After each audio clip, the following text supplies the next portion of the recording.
I'm Emery Moore at the live desk with a positive prediction from the director of the Centers for Disease Control. Robert Redfield is projecting the death toll from the COVID-19 will be much lower than anticipated.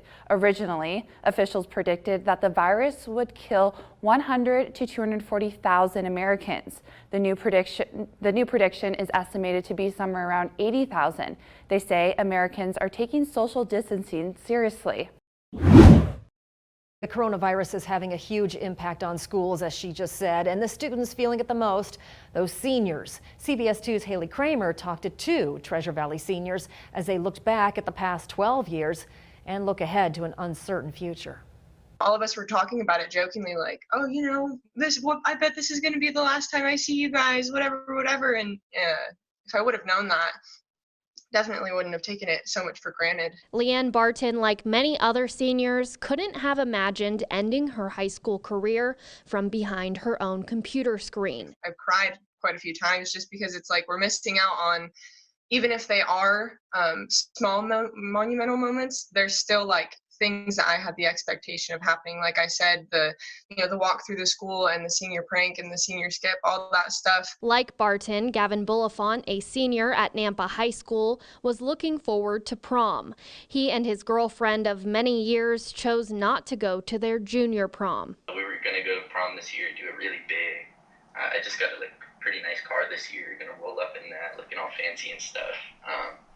But yeah, no, that's not going to happen. It's a difficult feeling for these seniors. People are sick and people are dying, and so in a sense, I kind of feel selfish for feeling the way that I do. But with the uncertainty over the next few months and the chance that they might not get to walk the stage at graduation, it's hard not to feel disappointed. We work 12 years, I feel like, specifically for that moment. You know what I mean? Like that moment of walking across the stage and, you know, the 30 seconds that you get when your name's said, if that, it's such a big moment. I'm enlisting in the military, so within the next 6 months, I'll be in Chicago and then South Carolina, you know, for the rest of my adult life. So that may have been the last time that I've interacted with some of these people for the rest of my life. And the worst part is, who do I get upset with about that? Because I can't control the situation. Nobody has any control over the situation. What would you want your fellow seniors to know?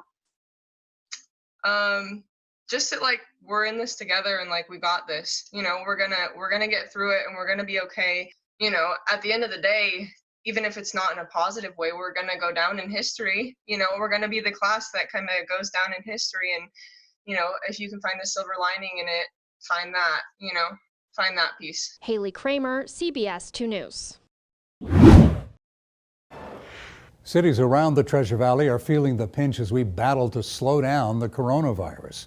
CBS 2's Trevor Fay spoke with Meridian's mayor about his outlook for his town, his immediate concerns, and his advice for constituents.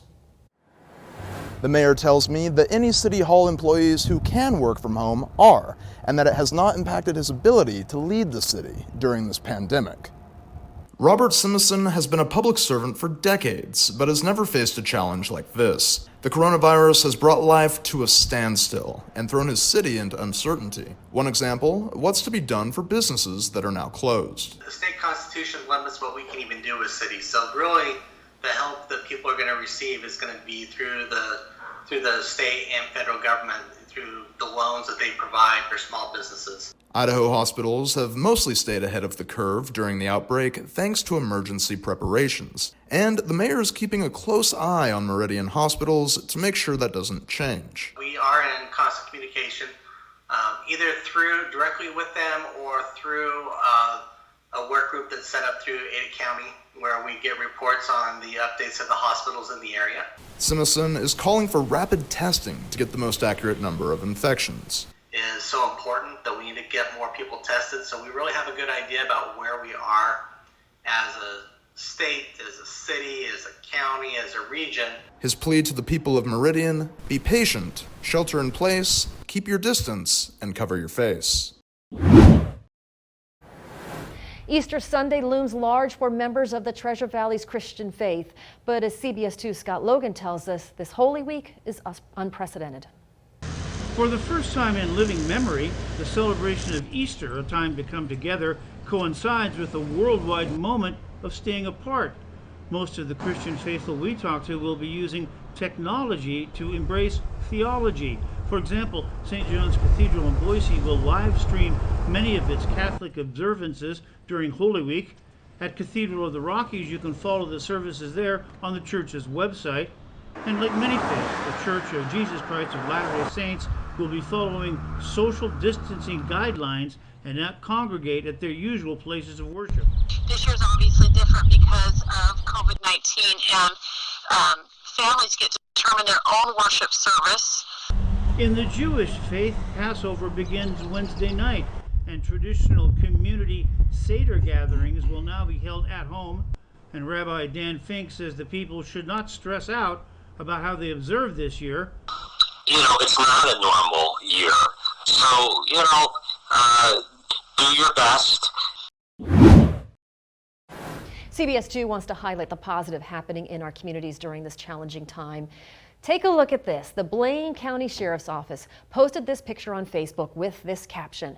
A big shout out to Serve Pro of the Wood River Valley for donating their time to sanitize our patrol vehicles. The company cleaned 10 vehicles and will return this week to sanitize the rest of the fleet. The Sheriff's Office says we are incredibly appreciative of the support of our community in helping to protect our first responders.